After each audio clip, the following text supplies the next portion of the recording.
એ વાત સાચી છે કે ગુજરાતમાં ભૂતકાળમાં બધા મુખ્યમંત્રીઓ ડાંગ જેટલી વખત ગયા હશે એના કરતા વધારે વખત હું ગયો છું. કોઈને પ્રશ્ન પૂછે સ્વાભાવિક છે, જે કામ કરે ને એને સમયનો પ્રશ્ન જ નથી હોતો, જે ન કરે ને એને સમયના પ્રોબ્લેમ હોય છે. તમે જોજો, આ દુનિયાનો નિયમ છે. જે નવરો હોય ને એને તમે કહો કે અત્યારે મારે મળવું છે, આવું તો કે ના હમણાં નહીં, હું જરા પછી વાત કરીએ આપણે. નવરો જ હોય સાહેબ. અને જે કામ કરવું હોય કે એમ કરો ને ભાઈ, તમે જો 9 વાગે આવી જાઓ તો 9 ને 9 ની 5 ની વચ્ચે આપણે એડજસ્ટ કરી લઈશું, બેસી લઈશું, તમે આવી જજો ને. ખરેખર જે કામ કરનારો માણસ હોય છે એને સમયની ક્યારેય ખોટ પડતી નથી. ભરપૂર સમય છે આપણી પાસે. આપણને સમયનો ઉપયોગ આવડતો નથી. વિદ્યાર્થી મિત્રોને મારી વિનંતી છે કે જો તમને શક્ય હોય તો બેન્જામિન ફ્રેન્કલિનનું જીવન વાંચજો. એ અમેરિકાના રાષ્ટ્રપતિ હતા. આમ તો જીવન ચરિત્રો વાંચવા જોઈએ, પણ એમના જીવન ચરિત્રના અંદર વિશેષતા છે.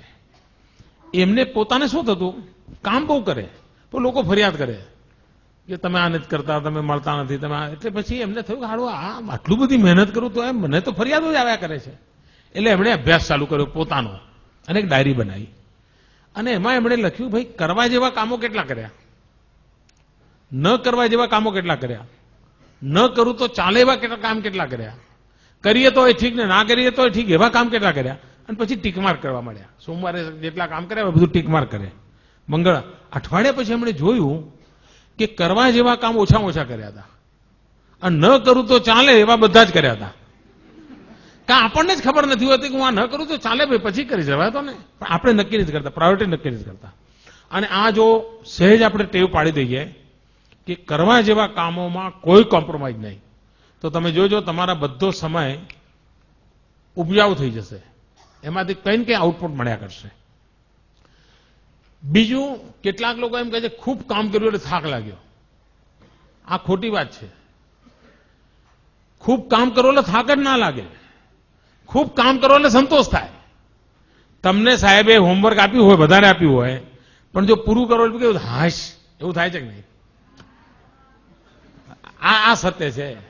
અને બાકી હોય તો મમ્મી હું દૂધ લેવા નહીં જાઉં, મારું લેસન બાકી છે.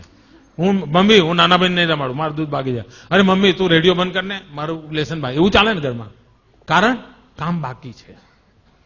ખરેખર કામ કર્યાનો થાક હોતો જ નથી, કામ કર્યાનો સંતોષ હોય છે. અને જીવનમાં તમે જોજો કોઈ દિવસ કામનો થાક લાગે જ નહીં. આ ખોટું ભ્રમ છે. બહુ કામ છે, થાકી ગયો. કાં તો પછી તમે ન કરવાના બધું કરતા હો તો થાકી જતા હો. અને તેથી સમયનો ઉપયોગ કેવી રીતે કરવો, સમય બરબાદ ન થાય એના તરફ આપણું ધ્યાન હોવું જોઈએ. મને યાદ છે એકવાર હું કેકા શાસ્ત્રીજી, તમે નામ સાંભળ્યું હશે, બહુ જ મોટા આ રાજ્યના ખૂબ મોટા વિદ્વાન, એમની સાથે એકવાર હું પ્રવાસમાં ગયેલો અને લગભગ 10 દિવસનો મારો પ્રવાસ હતો. અને મને એમ કે આ વડીલની સેવા કરવાનો મને અવસર મળ્યો છે, એમની સેવા કરું.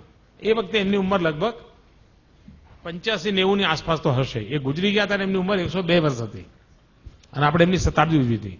એમણે 250 કરતા વધારે ગ્રંથો લખેલા હતા. તો મેં એમને 10 દિવસ બરાબર ઓબ્ઝર્વ કર્યા. તમને આશ્ચર્ય થશે, એમણે શબ્દકોશ લખ્યો છે, ગુજરાતી શબ્દકોશ.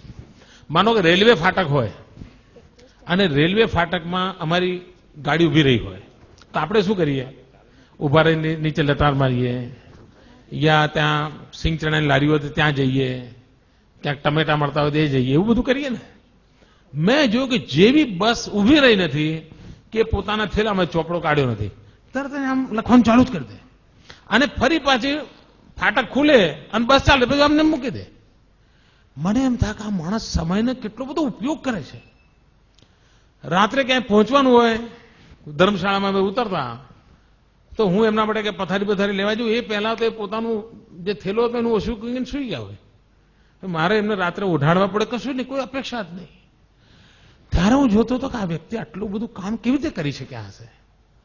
સમયનો એટલો અદભુત ઉપયોગ કરતા હતા એ. મેં એટલા આમ અને બારીકાઈથી મેં જોયું છે એને. અને મને તાજ્જુબ હતું.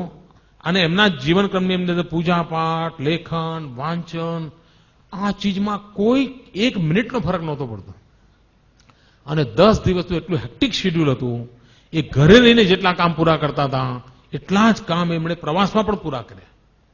એટલે મારા મન પર એની અસર હતી. અને 85-90 વર્ષની ઉંમર.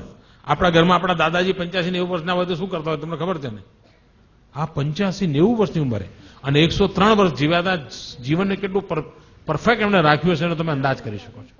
તો સમયનો સદુપયોગ આ મંત્ર લઈને જો ચાલીએ, કરવા જેવા કામોને પૂરા કરવાનો આગ્રહ રાખીએ, કામમાં આનંદનો ભાવ અનુભવીએ તો આપણને ચોક્કસ પરિણામ મળે.